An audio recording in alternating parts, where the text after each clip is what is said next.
Unatazama ELCT Karagwe Diocese Channel. Usisahau kusubscribe, like, share na kucomment.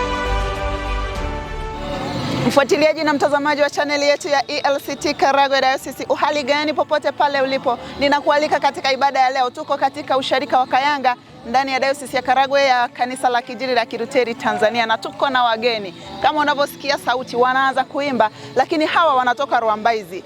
Mimi ni Mera Bubirakashekwa, afisa habari wa Diocese ya Karagwe ya Kanisa la Kiinjili la Kilutheri Tanzania. Anayekwenda kukulisha neno la Mungu ni mchungaji Baraka Shubira Makoboe. Mimi ninaomba nihamishe kamera nikupeleke moja kwa moja kwa hawa wageni wanaoingia kwa sasa.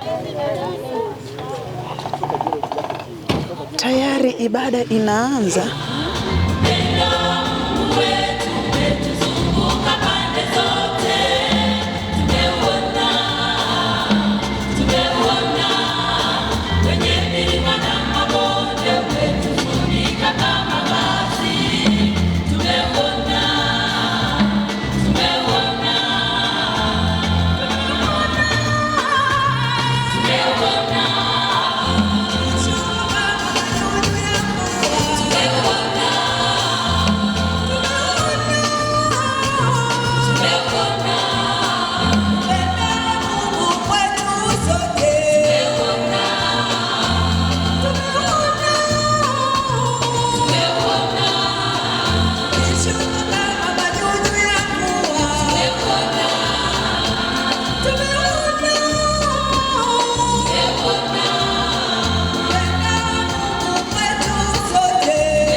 Tutasikia neno la Mungu kutoka kitabu cha Ezekieli sura ile ya 37 mstari wa 24 mpaka ule mstari wa 28.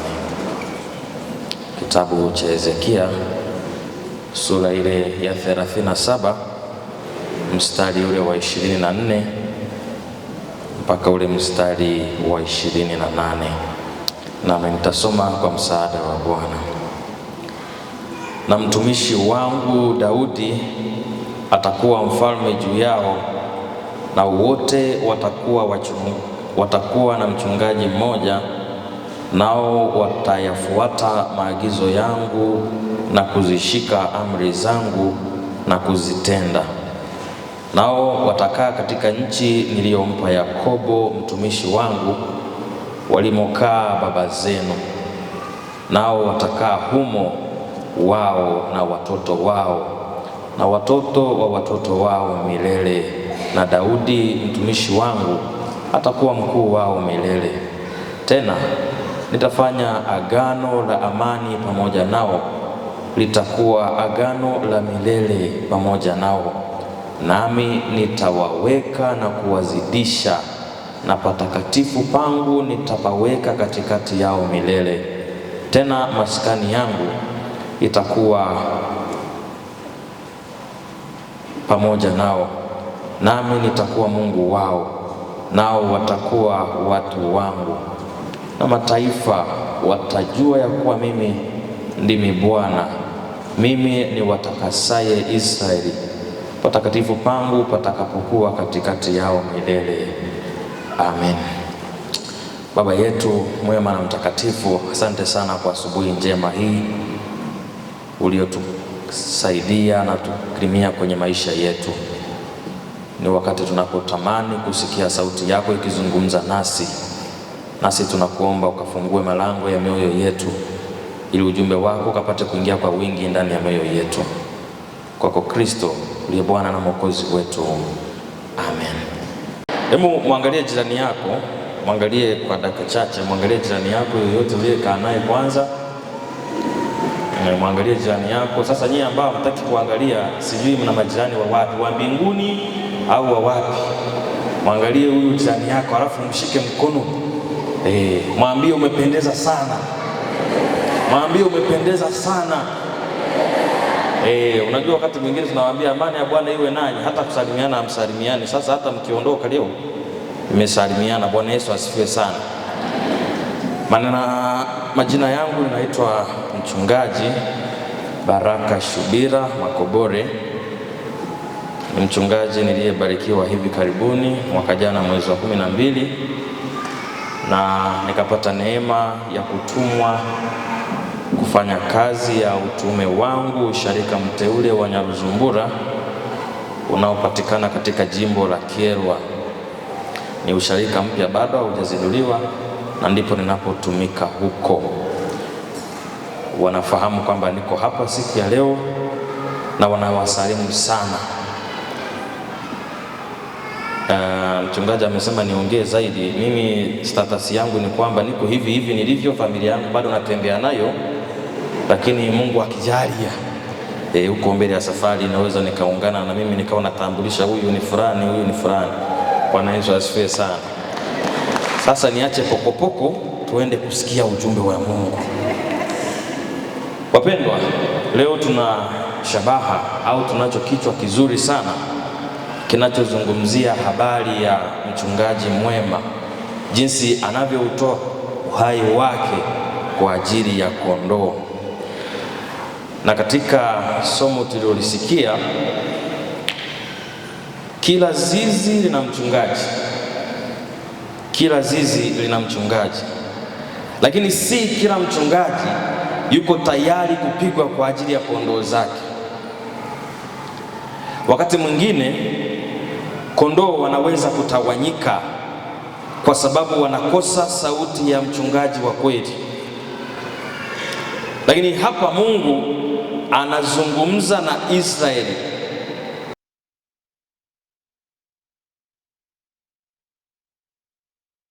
Alikuwa akiwaahidi kwamba atarudi tena kwao kuja kuwakomboa, atarudi tena kwao kuja kuwatoa kwenye mateso na shida.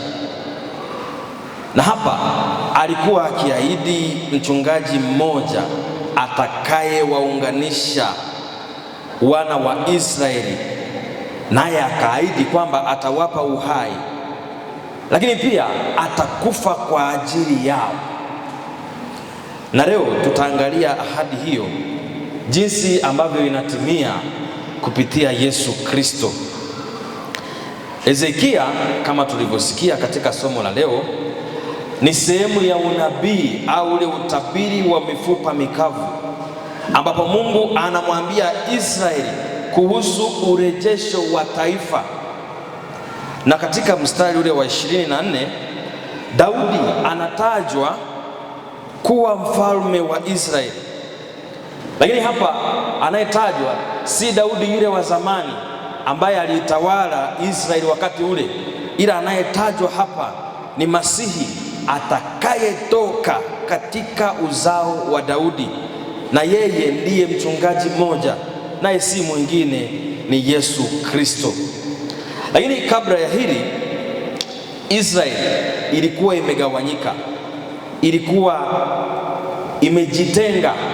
Falme na falme zilikuwa zimegawanyika, ambapo ulikuwa ni ufalme wa kaskazini ulikuwa umegawanyika kivyake, na ufalme wa kusini nao ulikuwa umegawanyika kivyake.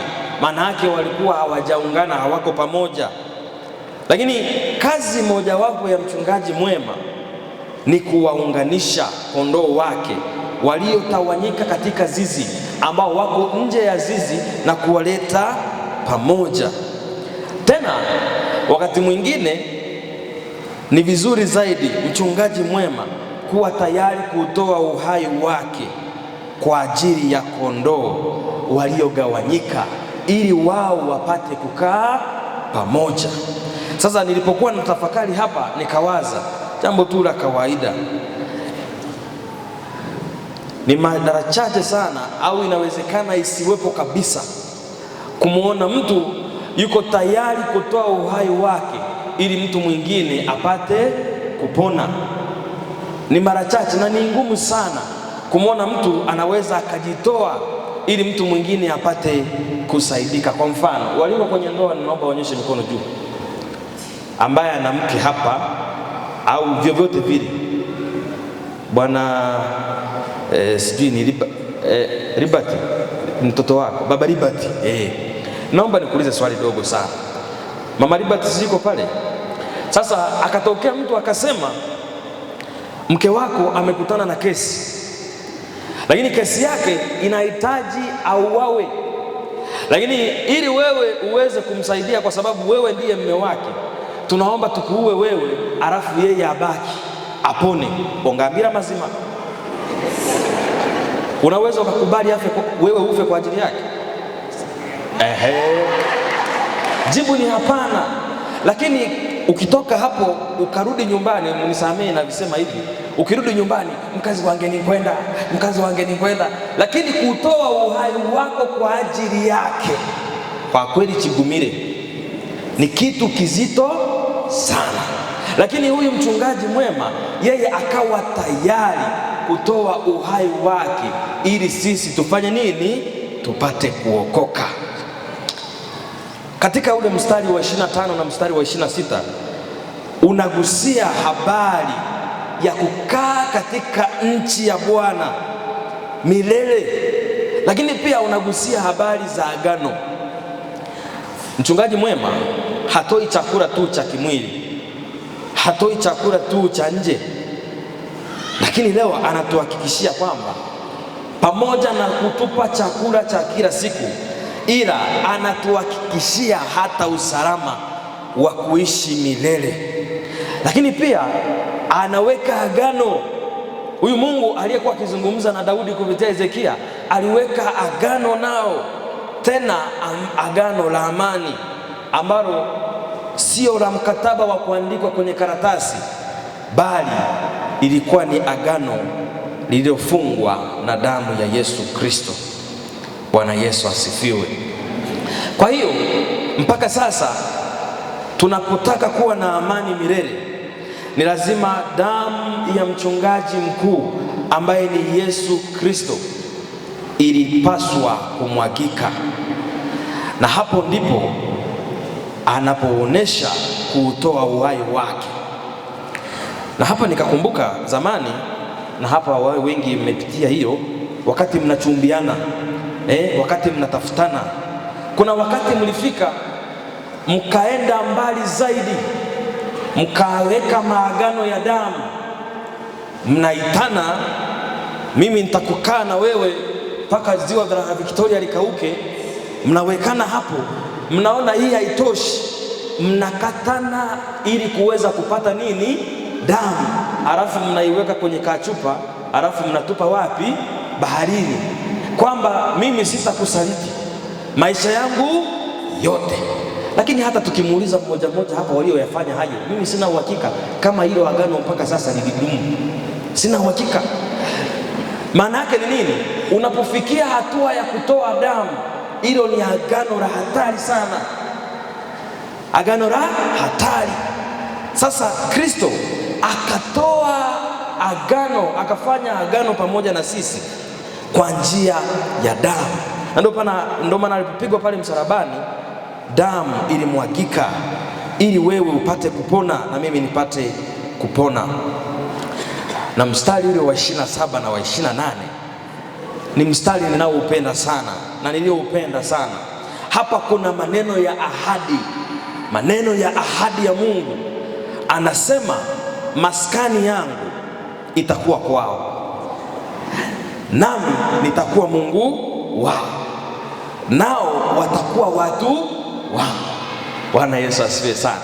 Hivi unajisikiaje Mungu anapofanya hili agano au anaposema haya maneno kwamba maskani yake, maana yake yeye ataishi na wewe kwenye maisha yako, lakini pia hataishia tu kuishi kwenye maisha yako, bali atakuwa Mungu wako na wewe utakuwa mtoto wake.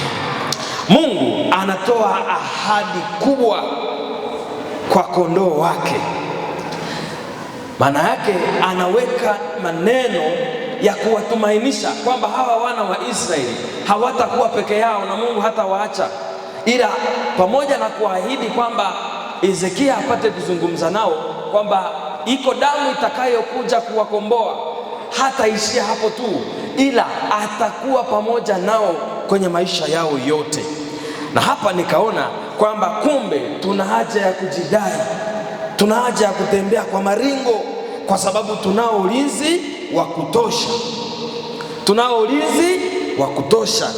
Na wale ambao wengine wanaishi kwa kufikiri kwamba maadui sana wamewatesa kwenye maisha yao, na wanafikiri labda wakati mwingine watesi wamekuwa wengi kwenye maisha yao, nipende kukuhakikishia ya kwamba wanajitesa bure. Kwa nini? Kwa sababu Mungu ameisha tuhakikishia kwamba yeye yuko pamoja na sisi na ameweka maskani yake kwetu. Bwana Yesu asifiwe. Na hapa nikakumbuka kuna wimbo mmoja, sijui kama mnaweza kuimba, sijui mnaufahamu. Unaimbwa hivi: hakuna silaha yoyote iliyotumwa kinyume chetu itakayofaulu. Hakuna silaha yoyote iliyotumwa kinyume chetu itakayo. Hebu tuimbe hapo: hakuna silaha yoyote iliyotumwa kinyume chetu itakayofaulu. Silaha yoyote itakayotumwa kwa njia moja au nyingine itatawanyishwa kwa njia 7 haita. Bwana Yesu asifiwe. Kuna wakati mnatumiwa silaha kwenye maisha yenu, lakini wanaotuma silaha za kuangamiza hawajui Mungu mliyembeba, hawajui Mungu ambaye anawatetea kwenye maisha yenu, hawajui kama tayari ameishafanya agano la kuishi na ninyi kwenye maisha yenu, hawajui kama yeye ameishaweka ulinzi na anasema atakaa pamoja na ninyi maisha yenu milele na milele. Kwa hiyo kuna wakati wengine watesi wetu wanainuka, hawajui kama tunaye mchungaji mkuu ndani ya mioyo yetu, hawajui kama tunaye mtetezi kwenye maisha yetu, na wanasimama wakitafuta namna, wakileta silaha, wakileta vipingamizi, wakileta vita, wakikesha wakituroga, wakikesha wakitafuta namna ya kutafutia matunguli. Hata wakati mwingine wanatumia majina yenu ili waweze kukuangamiza, lakini kwa jina la Yesu, huyu ambaye amesema yeye atakaa pamoja na sisi, atayatetea maisha yako, atakuongoza, atakupigania, na mwisho wa siku wale waliotuma silaha, Biblia inasema watatawanyishwa kwa njia. Kwa nini? Kwa sababu tunaye mchungaji mkuu kwenye mioyo yetu. Bwana Yesu asifiwe. Wapendwa, ishi kwa matumaini, kwa sababu mchungaji mkuu yupo kwa ajili yako, yupo kwa ajili ya yule. Na wakati mwingine huwa najiuliza, mimi ningekuwa ni mtunzi wa Biblia wa hiki kitabu cha nyimbo, kuna baadhi ya nyimbo ningezitoa. Kwa mfano, unakuta mtu anasema mimi namwamini Yesu, na wakati mwingine unakuta ameshika Biblia, mimi namwamini Yesu, mimi Yesu wangu ni Yesu wangu, lakini akifika wakati utakuta anaimba wimbo ule wa 283, Bwana Yesu yuko wapi mpenzi wangu rafiki. Sasa unajiuliza, huyu anayesema Yesu yuko na yeye kwenye maisha yake, alafu leo anasema Bwana Yesu yuko wapi? Hivi unaona hiki kitu hapo kwa ni cha tofauti? Yaani unakuta mtu anasema mimi Yesu ni mkubwa kwenye maisha yangu, na anatembea anapiga kifua anasema ni naye Yesu, lakini utamkuta wakiwa anaimba Bwana Yesu yuko wapi, tena anaingia na kwenye hisia, yaani kana kwamba Yesu yuko Ulaya na hapo yeye yuko wapi? Tanzania. Alafu kimkutana ameshika Biblia, mimi nimeokoka, mimi nampenda Yesu. Mimi ningekuwa ni mtunzi wa hivi vitabu ningeutoa wimbo kabisa, kwa sababu unaonyesha yani unamwamini Kristo lakini hauna matumaini naye. Sasa na wewe unapotembea huko, usiishi kwa kukopikopi, kwa kuiga, yani kwa kufikiri kwamba Yesu unayemwabudu hayuko na wewe kwenye maisha yako. Yeye ni mchungaji mwema na yuko tayari, ameshautoa uhai wake ili wewe na mimi upate kufanya nini? Upate kuokoka. Tena wakati mwingine fika mahali useme Yesu yuko hapa, Yesu yuko hapa, Yesu yuko hapa. Oh.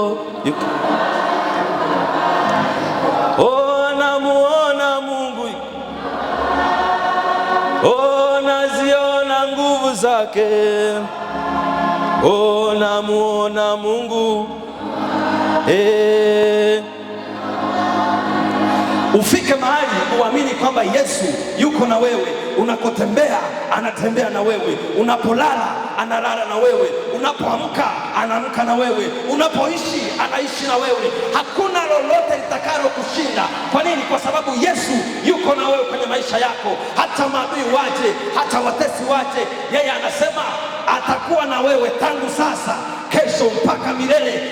Alisema damu yake ya thamani iliyomwagika msalabani imekuokoa, na hakuna kiumbe chochote kitakachoinuka kinyume chako kitakachofaulu. Hakuna mtu atakayenyosha mkono wake kuleta vita, kuleta silaha kuweza kukushinda. Kwa nini? Kwa sababu Yesu yuko na wewe kwenye maisha yako, kwa sababu Yesu anayetetea maisha yako, kwa sababu Yesu anaipigania ndoa yako, kwa sababu Yesu anapigania familia yako. Kwa hiyo wakati mwingine acha kumuuliza Yesu uko wapi, fika mahali uamini kwamba Yesu, ninaamini uko hapa. Katika shida zangu ninaamini uko hapa, katika mateso yangu naamini uko hapa, katika kulia kwangu naamini uko hapa, katika kuchekwa kwangu naamini uko hapa, hata katika msiba wangu naamini uko hapa, na furaha yangu yote naamini uko hapa, na kokote nitakapopita njia zangu zote ninaamini uko pamoja.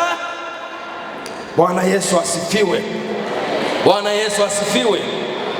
Wapendwa, wewe na mimi tumeitwa kutambua sauti ya mchungaji mmoja ambaye ni Yesu Kristo peke yake na si vinginevyo.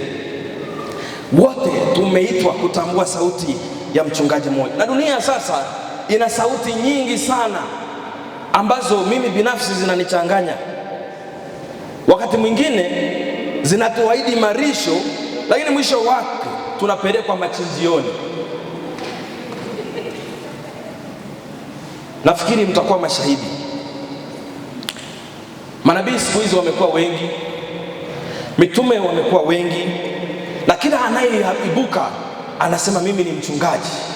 Kila anayeibuka anasema mimi ni nani? Nabii. Kila anayeibuka anatafuta cheo, lakini lengo lake sio kuwasaidia kondoo, bali ni kuwapeleka wapi? Machinjioni, ili waende kukaangwa vizuri, wachinjwe vizuri. Kwa mfano, kuna nabii mmoja nilimuona mtandaoni, yeye anawahubiria watu, umati wote huu mnakompa, mnamsikia.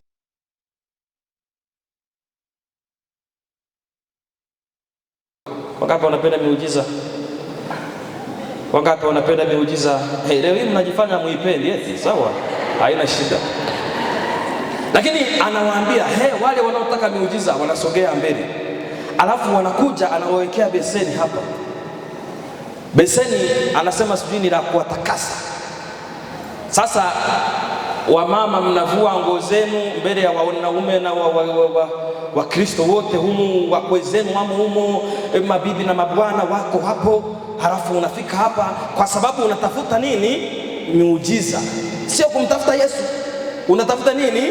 Muujiza. Mwelewe tofauti. Kuna tofauti ya kumtafuta Kristo na utafuta nini? Muujiza.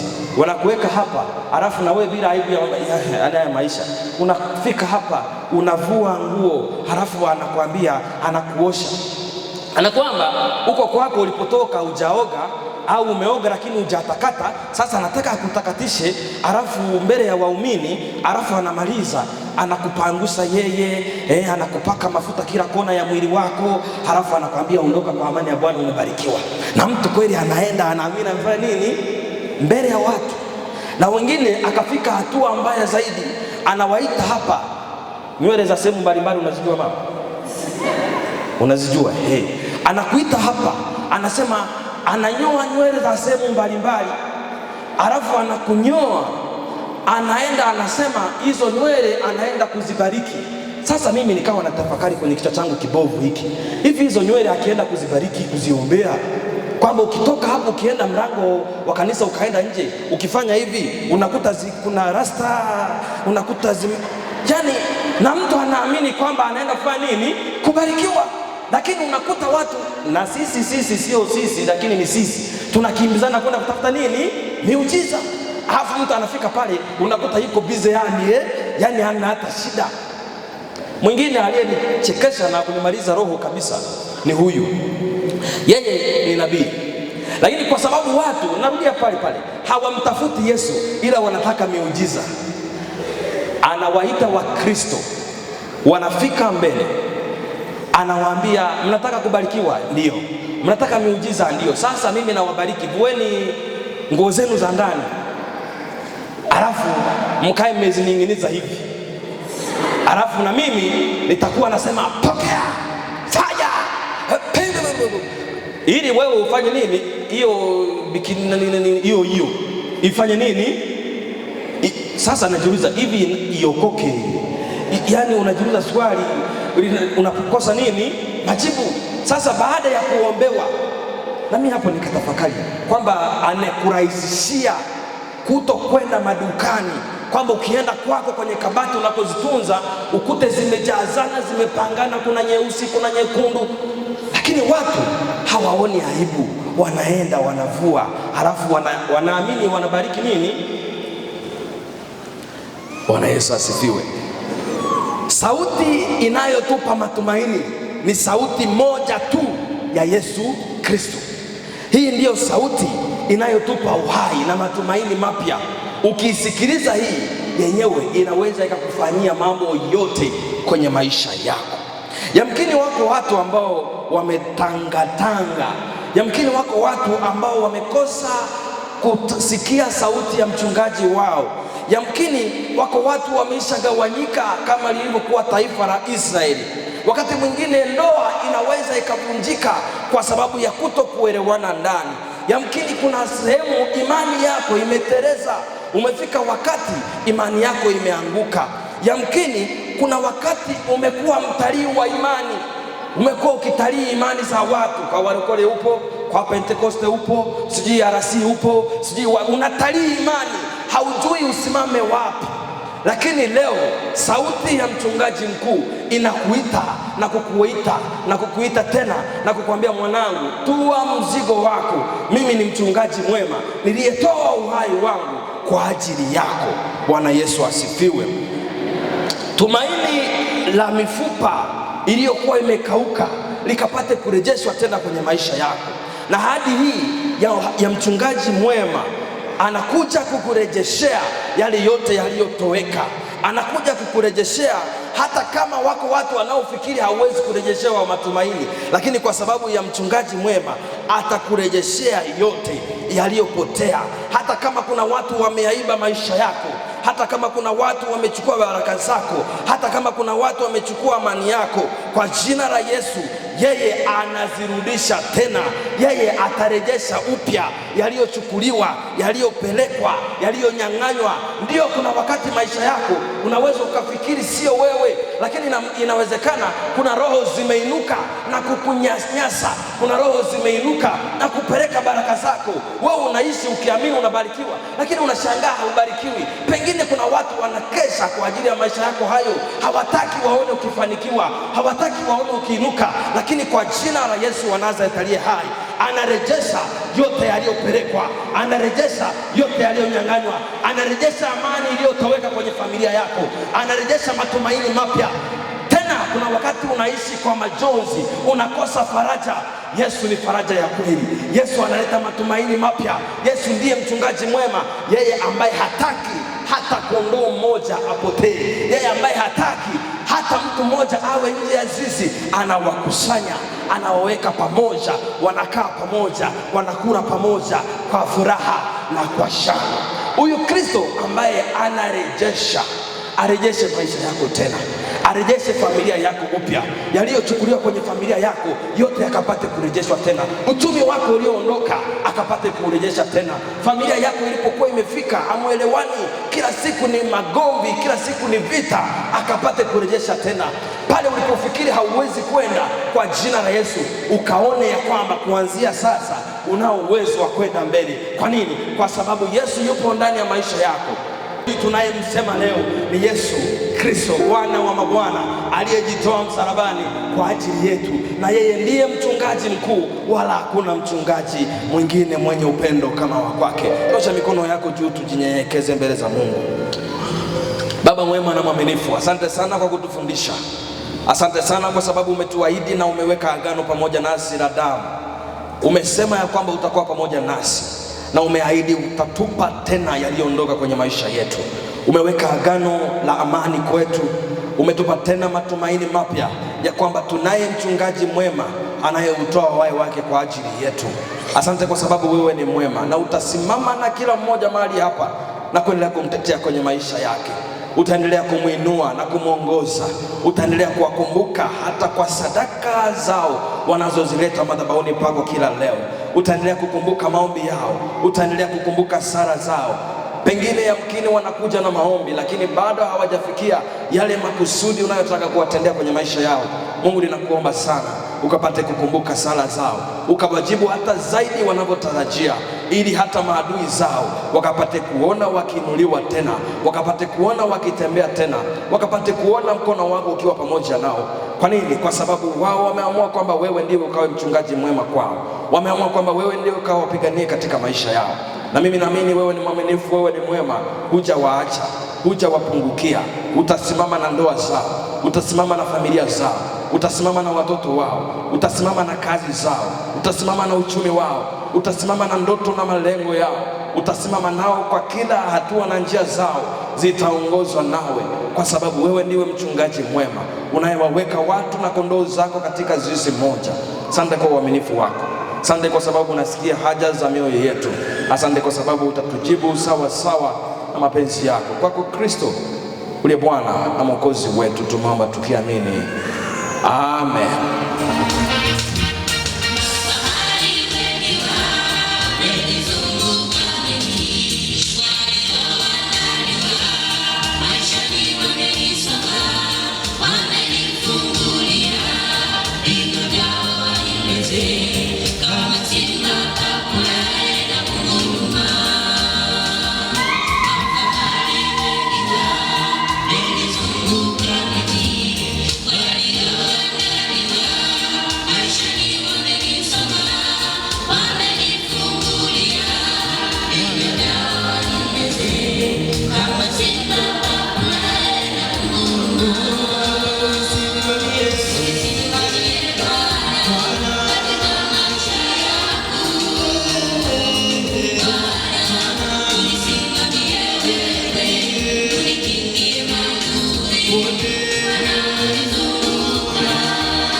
Mfuatiliaji na mtazamaji wa chaneli yetu ya ELCT Karagwe Diocese, ninarudi tena kwako kwa ajili ya kukushukuru kwa kuwa pamoja na sisi katika ibada ya leo, ambapo tumekula na kunywa madhabahuni pa Bwana. Tumelishwa na mchungaji Baraka Shubira Makobole. Yeye ni wa usharika wa Nyaruzumbura, lakini kwa leo amekuja kutulisha neno la Mungu hapa Kayanga kwa sababu yeye ni mzaliwa wa hapa Kayanga.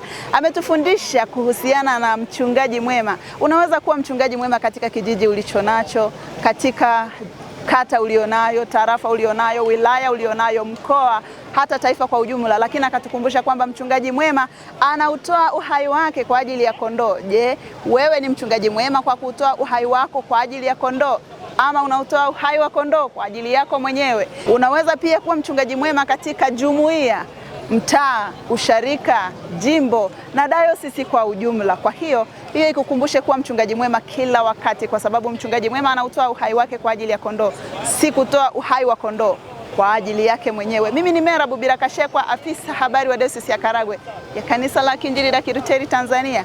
Asante na kwa heri kwa sasa. Unatazama ELCT Karagwe Diocese Channel. Usisahau kusubscribe, like, share na kucomment.